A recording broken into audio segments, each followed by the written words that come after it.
ಎಲ್ರಿಗೂ ನಮಸ್ಕಾರ. ನಾನು ನಿಮ್ಮ ಗೌರೀಶ್ ಮಾತಾಡ್ತಾ ಇದ್ದೀನಿ. ಬೆಂಗಳೂರು ಕೃಷಿ ಮೇಳ 2025 ಇದೇ ನವೆಂಬರ್ 13ರಿಂದ ಆರಂಭ ಆಗ್ತಾ ಇರ್ತಕ್ಕಂಥದ್ದು. 4 ದಿನಗಳ ಕಾಲ ಅಂದ್ರೆ ನವೆಂಬರ್ 16ನೇ ತಾರೀಕುವರೆಗೂ ಈ ಒಂದು ಕೃಷಿ ಮೇಳ ನಡೆಯುತ್ತೆ. ಬೆಂಗಳೂರಿನ ಹೆಬ್ಬಾಳ ಬಳಿ ಇರ್ತಕ್ಕಂಥ GKVK ಒಂದು ಗಾಂಧಿ ವಿಜ್ಞಾನ ಕೇಂದ್ರ ಇಲ್ಲಿ ಆರಂಭ ಆಗುವಂಥದ್ದು. ಇದು 4 ದಿನಗಳ ಕಾಲ ಅಂದ್ರೆ ನವೆಂಬರ್ 13ರಿಂದ 4 ದಿನಗಳ ಕಾಲ ಅಂದ್ರೆ ನವೆಂಬರ್ 16ನೇ ತಾರೀಕುವರೆಗೂ ಇರುತ್ತೆ. ಸೊ ಮಿಸ್ ಮಾಡದೆ ಒಂದ್ಸಲ ವಿಸಿಟ್ ಮಾಡಿ.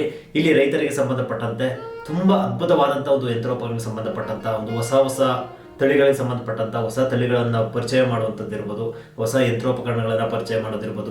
ಸಾಕಷ್ಟು ಜನರು ಇಲ್ಲಿಗೆ ಬಂದು ಈ ಒಂದು ವಿಸಿಟ್ ಮಾಡಿ ಈ ಒಂದು ಕಾರ್ಯಕ್ರಮವನ್ನು ಯಶಸ್ವಿಗೊಳಿಸ್ತಾ ಇರ್ತಕ್ಕಂಥದ್ದು ನಿಮ್ಗೆ ಗೊತ್ತಿರ್ಬೋದು. ಪ್ರತಿ ವರ್ಷದಂತೆ ಈ ವರ್ಷವೂ ಸಹ ಈ ಒಂದು ಕೃಷಿ ಮೇಳ ಆರಂಭ ಆಗಿರ್ತಕ್ಕಂಥದ್ದು. ಲಕ್ಷಾಂತರ ಜನ ಇಲ್ಲಿಗೆ ಬರ್ತಾ ಇರ್ತಕ್ಕಂಥದ್ದು. ಈ ಬಾರಿಯ ಘೋಷವಾಕ್ಯ ಸಮೃದ್ಧ ಕೃಷಿ, ವಿಕಸಿತ ಭಾರತ, ನೆಲ ಜಲ ಬೆಳೆಗೆ ಸಂಬಂಧಪಟ್ಟಂಥದ್ದು. ಸೊ ಬಹಳ ವರ್ಷಗಳಿಂದನೂ ಸಹ ಈ ಒಂದು ಕೃಷಿ ಮೇಳ ನಡೀತಾ ಇರ್ತಕ್ಕಂಥದ್ದು. ಈ ಬಾರಿಯೂ ಸಹ ಹೆಚ್ಚಿನ ಜನರು ಬರುವಂತಹ ನಿರೀಕ್ಷೆ ಇರ್ತಕ್ಕಂಥದ್ದು. ಮಿಸ್ ಮಾಡದ ಒಂದು ದಿನ ಇಲ್ಲಿಗೆ ಬಂದು ವಿಸಿಟ್ ಮಾಡಿ. ಒಂದು ಅದ್ಭುತವಾದಂಥ ಒಂದು ವಾತಾವರಣ ಇಲ್ಲಿ ಸೃಷ್ಟಿಯಾಗಿರ್ತಕ್ಕಂಥದ್ದು. ಸೊ ನೀವು ಮಿಸ್ ಮಾಡದ ಕೃಷಿ ಮೇಳಕ್ಕೆ ವಿಸಿಟ್ ಮಾಡಿ. ಆದಷ್ಟು ವಿಡಿಯೋ ಎಲ್ರಿಗೂ ಸಹ ಶೇರ್ ಮಾಡಿ. ಎಲ್ರಿಗೂ ನಮಸ್ಕಾರ.